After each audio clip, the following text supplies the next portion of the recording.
সালাম আলাইকুম। জি ভাই। আমরা আমাদের ক্লাসে ফিরে সালাম। আসলাম।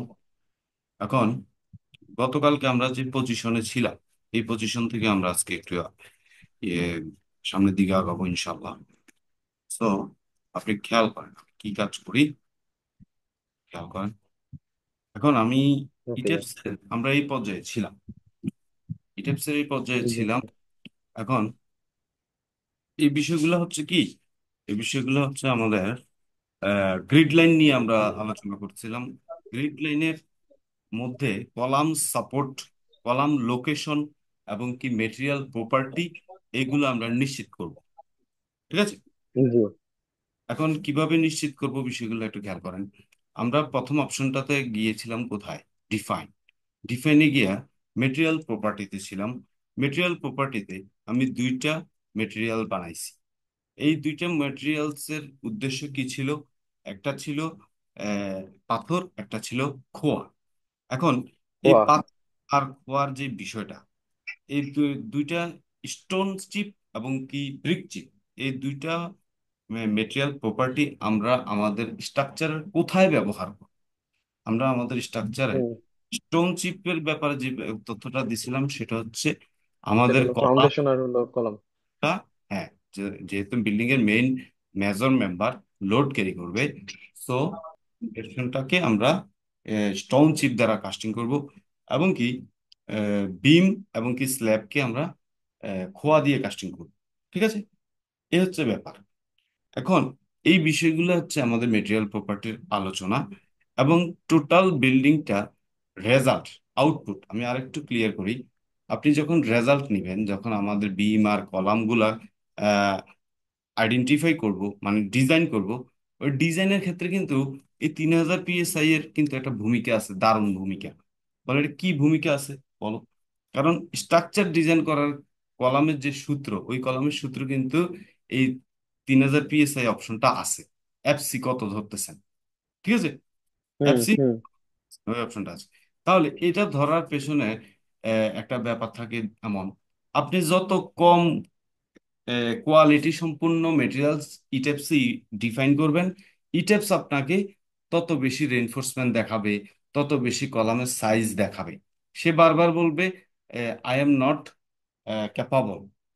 তোমার এই এফসি, তুমি কংক্রিটের ক্যাপাসিটি, কংক্রিটের স্ট্রেংথ, হ্যাঁ, তুমি যেটা ধরছো কংক্রিটের শক্তি যেটা ধরছো, এটাতে আমি ক্যাপাবল না। সে বারবার আপনাকে ফেল দেখাইবো, কলাম লাল দেখাইবো, বিম লাল দেখাবো। তখন আপনি এগুলা আইডেন্টিফাই করতে হবে। আইডেন্টিফাই করে আপনাকে রিয়েল ফিল্ডে কিভাবে কাজ হয়, রিয়েল ফিল্ডে তো আর কোয়ালিটি গুণগত মান যাচাই করে কাজ হয় না।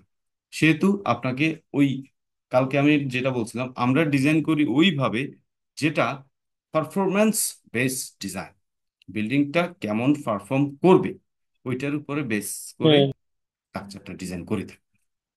এখন আসেন আমরা তাহলে বিম আর কলাম যে মেটেরিয়াল প্রপার্টি আমরা রেডি করছিলাম, এইগুলার কাজ আজকে আপনাকে দেখানো হবে। এই প্রপার বিষয়টা আজকে আমরা বসায় ফেলবো। কলামের সাইজ, বিমের সাইজ, স্ল্যাবের সেকশন, এগুলো সবকিছু আমরা আবিষ্কার করে ফেলবো। এখন আমরা চলে যাব সেম ভাবে ডিফাইন অপশনে যাব, এর মধ্যে যাব সেকশন প্রপার্টি। সেকশন প্রপার্টিতে গিয়ে আমরা বিম কলাম এগুলা রেডি করব। তো ফ্রেম সেকশনে যাব। ফ্রেম সেকশনে যাওয়ার পরে আমার সামনে একটা বিষয় আসবে, সেটা হচ্ছে বাই ডিফল্ট ই টাইপস কিছু প্রপার্টি আগে থেকে রাখে, এগুলো আমাদের দরকার নাই। তাই এগুলোকে আমরা ডিলিট করে দেবো। ডিলিট মাল্টিপল প্রপার্টির মাধ্যমে সিলেক্ট, ডিলিট, সিলেক্ট করলাম, ডিলিট করলাম, তারপর এটা ডিলিট করে দেবো। সর্বপ্রথম ইটেপস যে কারণে আবিষ্কার হয়েছে, সর্বপ্রথম ইটেপস যে কারণে আবিষ্কার হচ্ছে সেটা হচ্ছে ইটেপসকে আপনার স্টিল স্ট্রাকচার ডিজাইন করার জন্য বানানো হয়েছে। এখন এখানে শেপ টাইপ, আমাদের সেকশনের মধ্যে অনেকগুলো শেপের সেকশন আছে। আপনি একটা নেন রেক্টেঙ্গেল, রেক্টেঙ্গেল শেপটাকে চাপ দেওয়ার পরে আপনার সামনে একটা সেকশন প্রপার্টির অপশন সে নিয়ে আসবে, যেখানে আপনি জেনারেল ডাটা, মানে কলাম ডিজাইনের জন্য যে জেনারেল ডাটাগুলা লাগে ওই বিষয়গুলা ইনপুট দিবেন, কলাম হোক বিম হোক যা মন চায় তা হোক। তো আপনার প্রপার্টি নামটা প্রথমত আমরা কলামগুলো রেডি করি, C1। আমি একটা কলাম রেডি করবো C1, যেটাকে আমি দিলাম 12, 18। এরপর আমি যে কলামের জন্য যে মেটেরিয়ালটা ডিফাইন করব, সেই মেটেরিয়ালটা দিয়ে দিব স্টোন, যেহেতু আমি কলামটাকে স্টোন দ্বারা বাস্তবে কাস্টিং করব। এর জন্য দিলাম হাই ক্যাপাসিটি গেইন করার জন্য। তারপর আমি নিচে চলে আসতে দেবো সেকশন ডাইমেনশন ডেপথ উইথ, আমি এখানে দেবো 18 ইঞ্চি, এখানে দিব 12 ইঞ্চি। ঠিক আছে, তো এই সাইজটাই আমি এখানে দিলাম। এবং কলামের শেপটা আপনার রেক্টাঙ্গেল শেপ হলে রেক্টাঙ্গেল শেপ অটোমেটিকলি তো আমরা নিছি প্রথম থেকে। এখন যদি সার্কুলার হইতো তাহলে সার্কুলার নিত। তারপর তারপর আমরা চলে যাব রেনফোর্সমেন্ট ডিটেলস, শোরিং। ওইখানে যাওয়ার পরে আমার এই কলামে কতগুলা নাম্বার অফ বার হবে, এই বিষয়গুলো আমরা খুব ইজিলি ডিফাইন করতে পারবো। সেটা কিভাবে? সেটা হচ্ছে, আর এখানে কিন্তু একটা মুক্ত আলোচনা আছে আপনার জন্য, সিক্রেট আলোচনা, এটা একটু করতেই হবে, না হলে না হয়। প্রথম থেকে আমি বলি ডিজাইন টাইপ। আমরা ডিজাইন টাইপটা করতেছি কার নিয়মে? PMM design, demand versus capacity. P মানে ফোর্স, মোমেন্ট মানে হচ্ছে কলামের দুই এক্সিসের মোমেন্ট, এক্স এক্সিস আর ওয়াই এক্সিস। আর ফোর্সটা আসবে কোত্থেকে? আরোপিত। আরোপিত মানে হুম এক্সিয়াল লোড। ঠিক আছে, এক্সিয়াল। তাহলে যেখানে মোমেন্ট কাউন্ট করে ডিজাইন করা হয় ইটেপসে বা ম্যানুয়ালি, যেভাবে করেন না কেন, সেই কলাম হচ্ছে সবচেয়ে শক্তিশালী কলাম। কেন? কারণ ওইটাকে বলা হয় কলামের বাইএক্সিয়াল ডিজাইন। মানে বাইএক্সিয়াল মানে দুই দিকের লোড কাউন্ট করে, মোমেন্ট কাউন্ট করে কলামটাকে ডিজাইন করা হয় সবচেয়ে আপডেট মেথডে। ঠিক আছে, এবং কি এই আচ্ছা। কলাম ডিজাইন করলে আপনার, আর ম্যানুয়ালি ক্যালকুলেশন করলে রাত দিন পার্থক্য আসবে। বল কেন? কারণ ম্যানুয়ালি আপনার মোমেন্ট বের করতে গেলে পুরো বিল্ডিং এর লোড ক্যালকুলেশন করে, মোমেন্ট ফ্রেম অ্যানালাইসিস করে, ম্যানুয়াল ক্যালকুলেশন করে নিয়ে আসতে হবে। যার কারণে এটা সময় সাপেক্ষ, অনেক সময়ের ব্যাপার। তাইলে তাহলে ম্যানুয়ালি তাহলে কিভাবে পসিবল হয়? ম্যানুয়ালি শুধু এক্সিয়াল লোড আপনি ক্যালকুলেশন করতে পারবেন, কিন্তু আপনি যদি মোমেন্ট ক্যালকুলেশন করতে চান তাহলে আপনি স্ট্রাকচার 2, 3, 4, ওই যে সলিড 1 সলিড 2 ওইখানে যেভাবে অঙ্ক ম্যাথ করাইছে, এবং কি আমরা হুম ইউনিভার্সিটিতে একটা সফটওয়্যার শিখলাম গ্রাফস, গ্রাফসের মাধ্যমে টু হুম ডি অ্যানালাইসিস, 3D অ্যানালাইসিস এর এক্সিয়াল ফোর্স মুভমেন্ট এগুলো বের করা যায়। তাহলে ওইভাবে কাজ করে নিয়ে আসতে হবে। তবে ওইখানেও তো two two dimensional analysis, 3 dimensional কিন্তু হচ্ছে না। তাই আপনাকে ইটেপসে এই জন্যই আপনার জন্য সবচেয়ে বেশি সুবিধা, যে ইটেপসের মাধ্যমে আপনি টোটাল বিল্ডিং কম্বাইন্ডলি অ্যানালাইসিস করে, লোড ক্যালকুলেশন করে, মোমেন্ট শেয়ার সব ক্যালকুলেশন করে আউটপুট নিতে পারতেছেন। তাহলে এর জন্যই আপনি ইটেপস ব্যবহার করেন। ঠিক আছে, আচ্ছা। এবার PMM, এটা আরো আলোচনা হবে, ডিমান্ড ভার্সেস ক্যাপাসিটি রেশিও। আমাদের বাস্তবে যে বিল্ডিংটা হবে ওটা কেমন পারফর্ম করবে, ওটার মূল ঘটনা কিন্তু PMM এর ভিতরেই আছে। তারপর আমরা চলে যাব রেনফোর্সমেন্ট কনফিগারেশনের মধ্যে, চলে যাব রেক্টেঙ্গুলার সাইজ, এবং আমরা লঙ্গিটিউডিনাল বার দিয়ে দিব আমাদের কলামের মধ্যে। আপনি যদি খেয়াল করেন, এই যে কলামটাকে যদি আমি এভাবে রাখি, এখানে যতগুলো বার দেখা যাচ্ছে, এই বারগুলাকে আমরা নিজেরা মন মতো অ্যারেঞ্জ করে দিব প্রথমে। পরে আমরা চেক করে বের করব ডিমান্ড হচ্ছে 150 টন লোড, কিন্তু ক্যাপাসিটিতে সে ফেল করে, মানে ওই 150 টন নেওয়ার জন্য পর্যাপ্ত কলামের রড এবং কি সাইজ নাই। সো তখন আমাদের কলামের সাইজ বাড়াতে হবে, রডের সাইজ বাড়াতে হবে, বা আমার কাছে মনে হলো কলামটা খুব বেশি আনইকোনমিক হয়ে যেতেছে, আমি আরো কমাইতে পারি। ওই সিদ্ধান্তগুলো এই PMM রেশিও থেকেই আসে। তাই আপনি হুট করে যদি আপনার ক্লায়েন্ট জিজ্ঞেস করলো যে এত মোটা মোটা কলাম কেন আসলো, পাশের বাড়িতে দেখলাম কত হালকা পাতলা কম রডে বিল্ডিং দাঁড়িয়ে আছে, আর আপনি আমাকে দিলেন এখানে 10-12 টন রড বেশি লাগতেছে, তখন আপনি বলবেন যে পাশের বাড়ির যিনি ইঞ্জিনিয়ার ছিলেন তাকে বলেন তার ডিজাইনের অ্যানালাইসিস রিপোর্ট আমাকে দিতে, আমি একটু দেখবো। অথবা আমি কিভাবে ডিজাইন নিছি তার কাছ থেকে এটা একটু চেক করে আনে। তখন বিল্ডিং মালিক হালকা করে বাতাস ছেড়ে দিয়ে বলবো, সরি বস, আপনি যেটা করছেন এটাই রাইট। ঠিক আছে, কারণ বাঙালি হচ্ছে, আমাদের ক্লায়েন্ট গুলো হচ্ছে এমন, তারা ঢোলের দোনো ফিটে বাড়ি মারে। আপনি যখন রড কম দিবেন বলবো যে পাশের বাড়িতে কি স্ট্রং কাম হইতেছে, আমারটা কি হইতেছে। আবার আপনি যখন স্ট্রং করে দিবেন, তখন করবেন যে আরে পাশের বাড়িতে আরো কম লাগতেছে, আমার কি দিতেছে, আমার টাকা পয়সা সব শেষ। তাই তাদের নাম শেষ। রাখছে চোদু জনতা। কথা বুঝছেন? তারা যেদিকেই ঢোল, যেদিকে বৃষ্টি, সেদিকেই ছাতা ধরে দাঁড়ায় থাকে। তাদের কোনো হিতে জ্ঞান বুদ্ধি নাই। এরপর আসেন, এবার আমি চলে যাব। ক্লিয়ার কভার তো এটা জানিনি, এটা নিয়ে কোনো কথা বলার দরকার নেই। এবং number of the longest student, three direction face. Three direction ফেসটা কোনটা? এটা হরাইজন্টাল ফেস। আর টু ডিরেকশনটা হচ্ছে ভার্টিক্যাল। তো আমি এখানে দিতে চাচ্ছি, নাম্বার আমি দিয়ে দিচ্ছি কত। এখানে থ্রি ডিরেকশন ফেসে আমার তিনটা রড দেখাইছে, ওকে। আর ফোর, টু ডিরেকশন মানে এটা, এটাতে রড দেখাইছে কটা, এক দুই তিন চার পাঁচ, পাঁচটা। তো আমি এখানে কিছু কমায়ও দিতে পারি। আমার মন চাইলে আমি দিলাম তিনটা, অথবা আমার মন চাইলে আমি দিলাম চারটে। অ্যারেঞ্জমেন্টটা কিভাবে চেঞ্জ হয়ে দেখবেন। এরপর আমি প্রথমত রড দিলাম 20 মিলি, 20 মিলি, ঠিক আছে। তারপর কনফাইনমেন্ট বার মানে টাই বার আমি দিলাম 10 সুতা, 10 মিলি রড, বাংলায় বলে 3 সুতা, নাম্বার অফ 3। এরপর আমি দিব ওকে। ও, এখানে আরেকটি কাজ, চেক করবেন নাকি ডিজাইন করবেন। যেহেতু আমরা পারফরমেন্স বেসড ডিজাইন করব, বাস্তবে যেভাবে কাজটা আমরা করব ওইভাবে, তাহলে আমরা অবশ্যই রেইনফোর্সমেন্ট টু বি চেক দিব। রেইনফোর্সমেন্ট টু বি চেক ধরে কাজ করলে আপনি আমার আগের বক্তব্যগুলা সকল কিছু আপনি নিখুঁতভাবে প্রমাণ করতে পারবেন। কিন্তু টু বি ডিজাইন দিলে ওটি প্রমাণের কোনো অপশন নাই। ইটেপস আপনাকে যা দিচ্ছে তাই নিয়ে আপনাকে কাজ করতে হবে, যেটা অন্ধকারে ঢিল মারার মতো, জাজমেন্ট, সঠিক জাজমেন্ট অনুসারে ডিজাইন করার মতো নয়। তাই আমরা ওকে দিয়ে বের হয়ে যাব। বের হয়ে যাওয়ার পরে আপনাকে আরো কিছু তথ্য দিব, যে তথ্যগুলোর সম্মুখীন আপনি বাস্তবে কাজ করতে গেলে হবেন। অনেক ট্যালেন্টেড, অনেক ইন্টেলিজেন্ট, কিন্তু তারা কিন্তু কোনো কাজ করে না। তারা বাসায় থাকে, অথবা আগে চাকরি বাকরি করতো, বর্তমানে চাকরি নাই। অনেক জ্ঞানী গুণী ব্যক্তিরা আপনাকে এই প্রশ্নগুলা করবে। এই প্রশ্নের কিছু মহা ঔষধ আমার কাছে আছে। সেটা হচ্ছে প্রপার্টি মডিফায়ার। প্রপার্টি মডিফায়ারের মধ্যে কিছু সিক্রেট ব্যাপার স্যাপার থাকে, সেটা আমি একটু আপনার সামনে বলবি।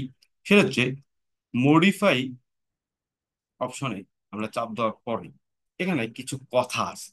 যেমন এই কথাটা হচ্ছে property and stiffness modification factor. কি বলছে? প্রপার্টি, প্রপার্টিটা কি? কংক্রিট। স্টিফনেস মানে কি? বাংলা কথা যদি বলি, পার ফিটে লোড নেওয়ার ক্ষমতা। বুঝছেন? হুম। মানে স্টিপ, বেশি শক্ত। স্টিপ মানে কি? বেশি শক্ত। শক্ত। সেটা property modifier, property and stiffness modifier for analysis. হাতে কইছে কি, আপনি অ্যানালাইসিস করার জন্য, মানে ক্যালকুলেশন করার জন্য এই ভ্যালুগুলা নিজের মন মতো কইরা চেঞ্জ করতে পারেন। হ্যাঁ, ইউ চেঞ্জ ফর অ্যানালাইসিস, মানে আপনি অ্যানালাইসিস মানে ক্যালকুলেশন, কিন্তু আপনাকে চিন্তা করতে হইব অ্যানালাইসিস করার জন্য আমি চেঞ্জ করলাম, কিন্তু বাস্তবে এটা দাঁড়ায় থাকবো কিনা। কারণ আমরা যেহেতু পারফরমেন্স বেস স্ট্রাকচার ডিজাইন করতেছি, এখন শিখি হুম। ব্যাপারটা, সেটা ব্যাপারটা কি? সে বলল, তুমি যে মালটা বানাইতেছো এটা স্টিফনেস মডিফায়ার মানে শক্তিশালী কতটুক, কতটুক ক্যাপাবল, কতটুক লোড নিতে পারে। হ্যাঁ, এই ব্যাপারগুলো কি তুমি বুঝে শুনে ডিজাইন করতেছো, ক্যালকুলেশন করতেছো? গভীর কথাবার্তা। এখন সে, আমি বললাম অবশ্যই, আমি এইগুলো জেনেই কিন্তু ডিজাইন করতেছি। এখন কি জানে না, ক্রস সেকশনাল এরিয়া আমার যেটা দিছি এটা, এটা 100% ওকে থাকবে। Shear area, two direction, three direction. Shear force মানে কি? কেটে যাওয়ার প্রবণতা, ফেটে যাওয়ার প্রবণতা, ঠিক আছে, ছিঁড়ে পড়ে যাওয়ার প্রবণতা। হুম। এরপর সে বলতেছে টর্সনাল কনস্ট্যান্ট। তুমি এই বিল্ডিং এর টর্সন, মানে টর্সন মানে বিল্ডিংটা এই কলামে যদি মোচড় আসে, মোচড়,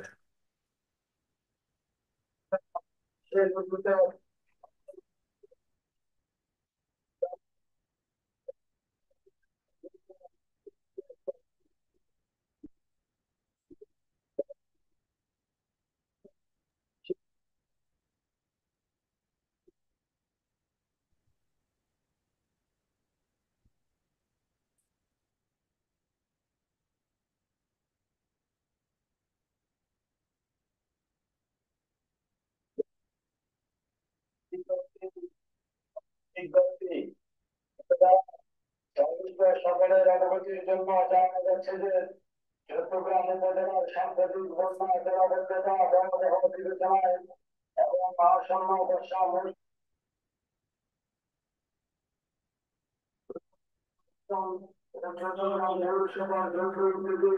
ঢাকা চট্টগ্রাম মহাসড়কের হতে চিত্রলা খাল খনন ও পরিষ্কার কার্যক্রম গ্রহণ করা হয়েছে। এই কার্যক্রম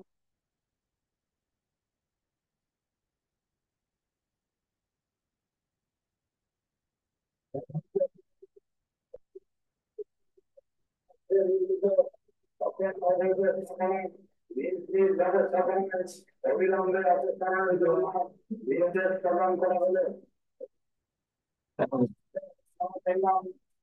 খালের পাশে নির্মিত সাধারণ পরিচালনা করা হলে ক্লাস নেই। বিসমিল্লাহির রহমানির রহিম। ভাই ওই দেখছেন না মাইকে জ্বালায় আচ্ছা। বাপ।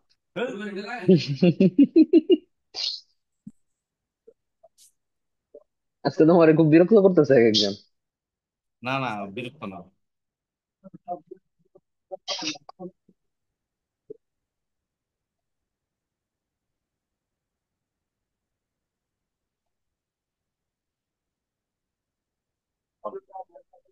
বিসমিল্লাহ। এখন কারণ এই মাইকের আওয়াজ কি শোনা যায় না আপনার এনে? হ্যাঁ, মাইকের আওয়াজ শোনা গেছে। আমি ওই কারণে বুঝছিলাম তুমি মাইকের আওয়াজে কথা বলতেছো, ঠিক আছে, এই কারণে অফ করে হ, দিছি যে মাইকের আওয়াজ শেষ পরে হোক জানালার তারপরে জন্য। আবার আসবো। হুম। এখন বিষয়টা হচ্ছে টর্শনাল কনস্ট্যান্টের ব্যাপারটা হচ্ছে কি, এটাই হচ্ছে মূল ব্যাপার। যে মূল ব্যাপারটা আপনাকে জ্ঞানী গুণী ব্যক্তিরা প্রশ্ন করবে। কিন্তু আমি আপনাকে বলি, তারা আসলে পড়াশোনা করে আর আমরা করি কাম। আমার এক বসে কইতো, এক আর্কিটেক্ট বলছিল যে আপনারা করেন চাকরি, আমরা করি কাম।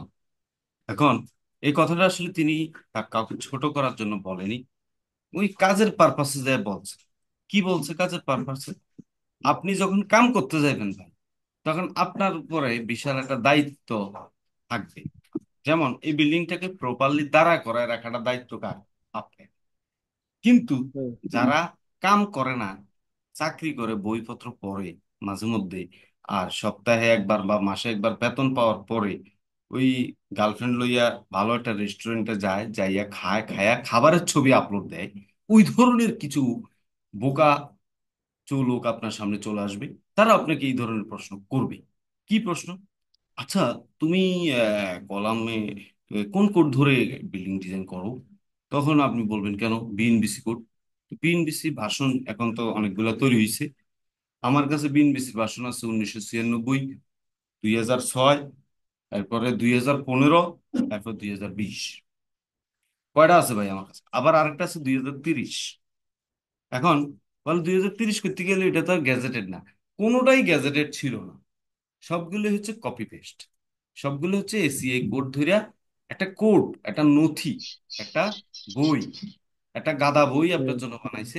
যেটা আমরা আমাদের ইউনিভার্সিটিতে পড়তাম, নিলসনের বই, অমুকের বই, তমুকের বই, হাজি পানমিয়ার বই, ইন্ডিয়ান লেখক সার্ভের সার্ভের বই পড়াইছে। সার্ভে 4 ক্রেডিট, পড়তে পড়তে ফেল। এখন এগুলো কত কিছু। তো বিএনবিসি জাস্ট লাইক একটা বই। ওই বইয়ের মধ্যে এই তথ্যগুলা লেখা আছে। যেমন, কিন্তু তথ্য দিয়ে দিছে, কিন্তু এক্সপেরিমেন্ট কে করতেছে? আপনি আর আমি। যারা কাম করে তারা এক্সপেরিমেন্ট করে দেখবে।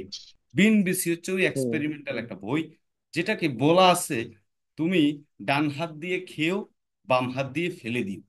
তাহলে অর্থটা কি? সে দেখাই দিছে, আমার ইচ্ছা আমি বাম হাত দিয়ে খামো, ডাইন হাত দিয়ে ফেলা দেবো, আমার ইচ্ছা, কাজ তো হইতেছে।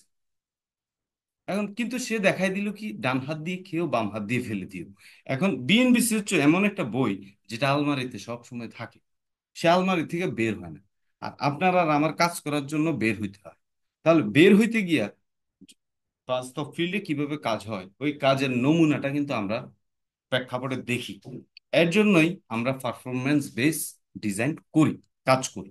আর যারা চাকরি করে তারাও কিন্তু একটা অফিসের একটা রুমে একটা চেয়ারে সীমাবদ্ধ, তারা কিন্তু বাস্তব ফিল্ডে বের হয় না।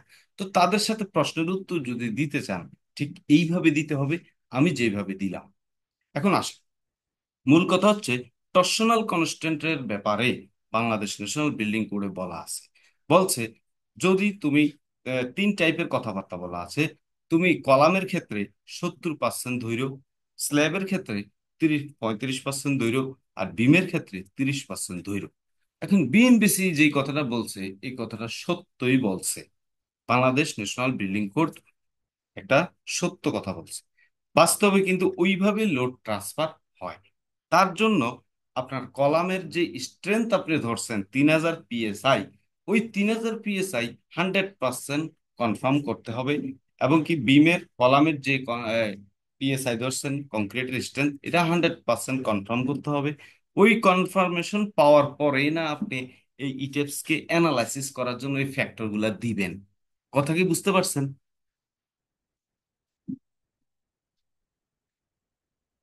হ্যালো? হ্যাঁ ভাই, বুঝছি, হ্যাঁ হ্যাঁ। মানে বুঝছেন নি বিষয়টা? জি জি জি। মানে আপনি ইন্ডিয়া যাবেন, মানে আলটিমেটলি ওই জিনিসটা হলো 3000 PSI কেন্দ্র করে আর কি, যা কিছু হচ্ছে কেন্দ্র তিন হাজার কইরা পিএসআই আসলে তাহলে আমার ফ্যাক্টর গুলো।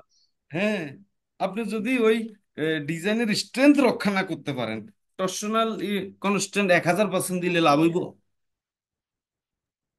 না। কথা ঠিক আছে কিনা? জি জি। কে? হ্যাঁ, কেডা রে?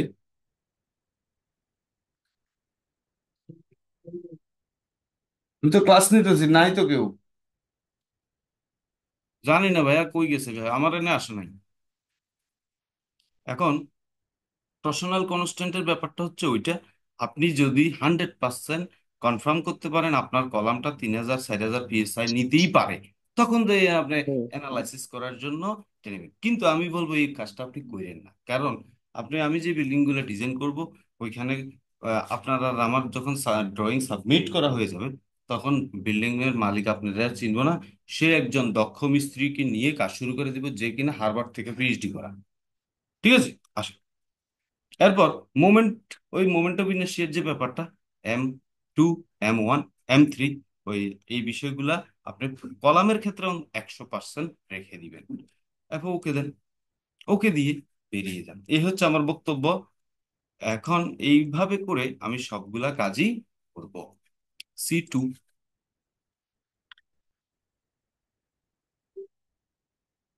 এটাকে কপি করে আমি C2 করছি।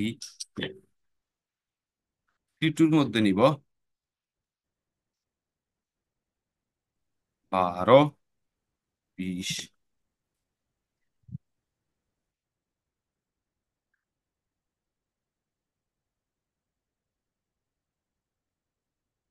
C2 কলামের সাইজ হচ্ছে 12, 20। মডিফায়ারে যাব, সেম ভাবে, হুম। সেম ভাবে এখান দিয়ে চলবে 4টা, এখানে দিলাম 5টা। আর সবকিছু আগের মতোই থাকলো। ওকে। এরপরে লন, মানে র্যান্ডমলি আমি কিছু কলাম বানাই দিছি। হুম। C3, 12, 24।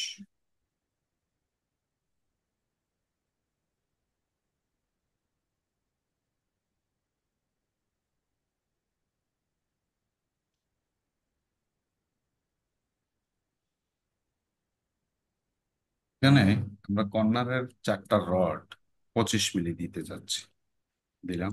ওকে। তারপর C4 বানাবো সেম ভাবে।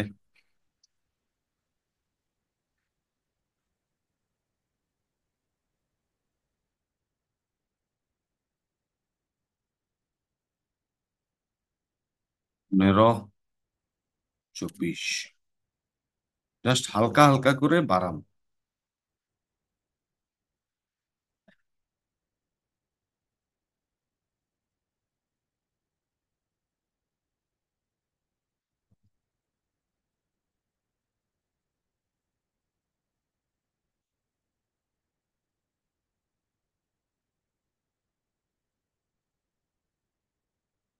500 একটা ফোন দিয়ে বসে আমার আইফোনের চার্জারটা লইতে যেতে বাসা। আর একটা ব্যাপার আছে, হ্যাঁ আইতে কয় না আমি কোনো।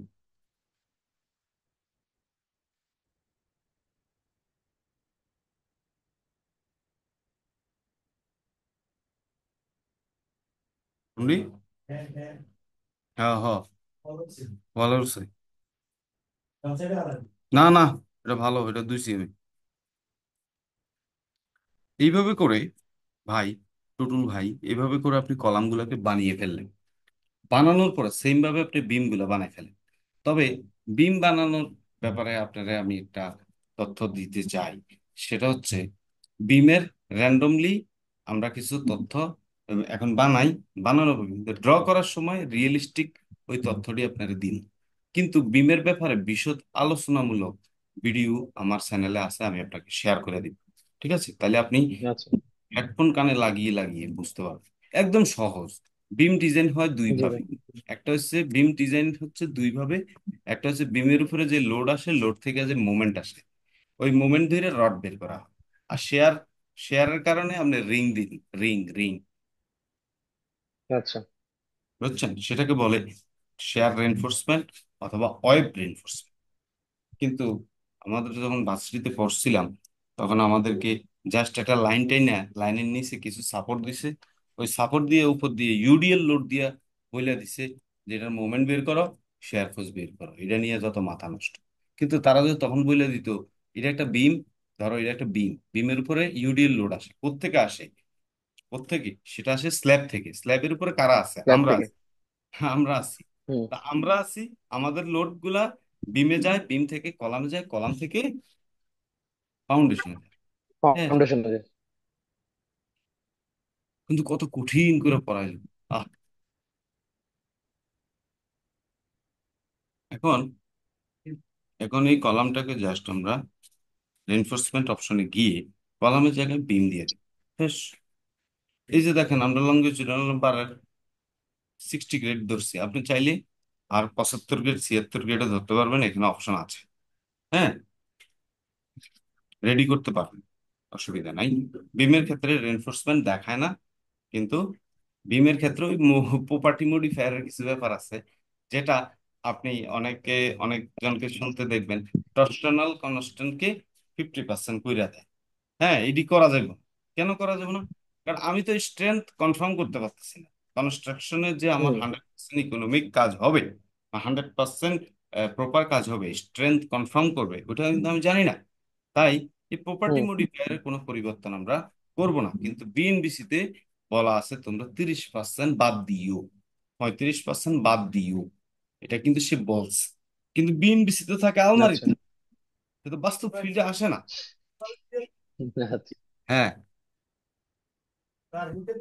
হিনমনে রে শুকাইলে শুকাক নাগে, শুকাক।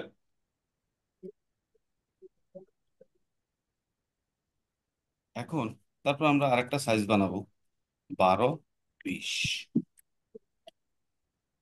বিম ডিজাইন করার জন্য নাদিম হোসেনের বইয়ে সুন্দর দুইটা তথ্য দিছে। এটা হচ্ছে বিমের long term deflection, short term deflection. কিন্তু ইটেপস মামায় ডিফ্লেকশন 100% কনফার্ম করে ডিজাইন দেয়, এই ক্ষেত্রে কোনো সন্দেহ নাই।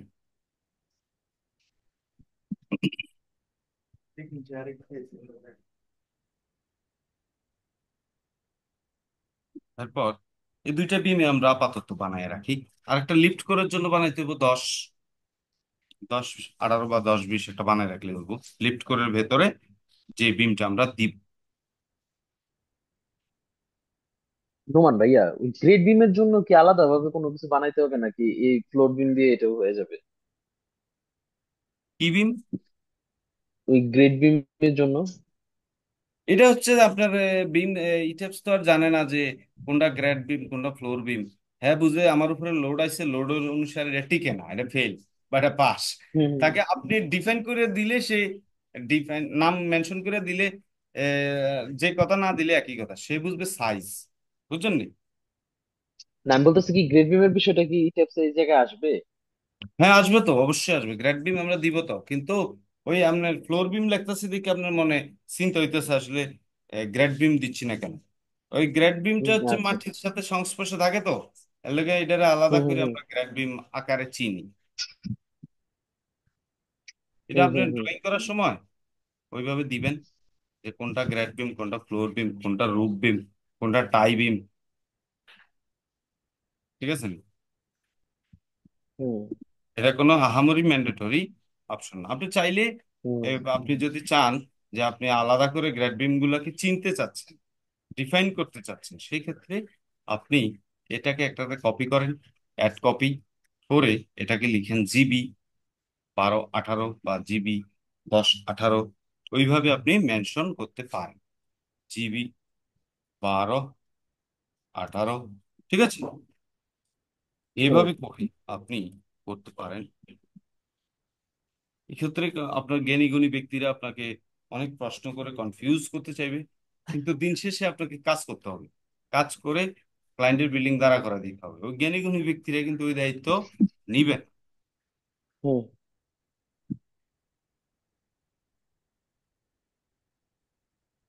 যেমন আমি এই বিল্ডিংটা হ্যান্ড ওভার অলরেডি দিয়ে দিছি। ধরেন আল্লাহ যদি বাঁচায় পরশু দিন এটার পেমেন্ট চলে আসবে 50,000। আলহামদুলিল্লাহ। জ্ঞানী গুণী ব্যক্তিরা তো আর এটা দিবে না আমাকে, তারা আছে আপনারে হুম আমারে হুম হুম। কনফিউজ করার জন্য, এবং কি তারা নিজেরা নিজেরা আবার গল্প করে আর হাসে। আমাদের ইউনিভার্সিটির অনেকে আছে, আবার তারা আবার আমার নামে না, বুঝছেন? কিন্তু নোমান নামের ব্যক্তিরা তো এত ছোট লোক হয় না। নোমান নামের ব্যক্তিরা হয় ব্রড মাইন্ডেড।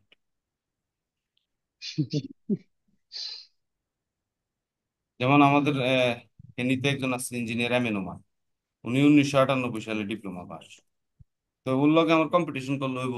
উনি হচ্ছে বড় ভাই, উনি আমার খুব আদর করে, কাজ কম দেয়, ওনার স্ট্রাকচার অ্যানালাইসিস গুলো আমি করে দিই।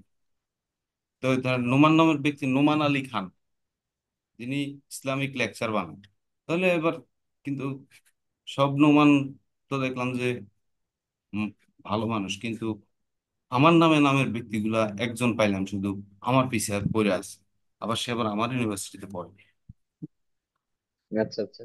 বুঝছেন নি? তাহলে আমাদের হুম। কলাম আর পিন বানানো শেষ।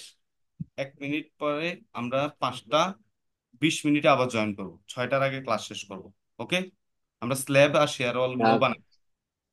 ওকে, আমি আসি ওর সাথে। নোমান, হ্যাঁ। আজকে একটু ই করা যায় ভাইয়া? আজকে লেকচারটা এমনি একটু মনে করো কনফিউজিং লাগতেছে, ঠিক আছে? তুমি কি আচ্ছা আচ্ছা। একটু সময় নিয়ে তোমার তোমার পুরানো যে ইগুলো আছে